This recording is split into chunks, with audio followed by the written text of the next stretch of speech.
One of the questions we get is, I broke the lace and not sure why. Could be a couple different reasons as to why the lace broke.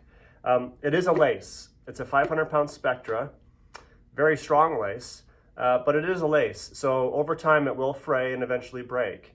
We suggest checking the lace every 6 months and at minimum, changing the lace every year. But a few things you can check as you're wearing the device. You're going to want to look at all of the edges of the frame and make sure that all these edges are nice and smooth. We use a 100 grit sandpaper here to start and to buff these out, and then we'll use an automotive compound and a buffing wheel, and sometimes up to 1,000 grit sandpaper to buff these edges nice and smooth. That's super important, okay? If there's any kind of a nick or any kind of a sharp carbon edge, you're going to start fraying that lace and you're going to break it prematurely. Another thing that can put strain on the lace is how it crosses an opening or how it crosses a panel.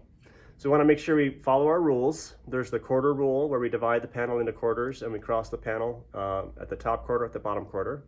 The parallel and perpendicular rule, so we're going parallel across the panel, perpendicular to the edge. Same thing across any kind of an opening, perpendicular to the edge.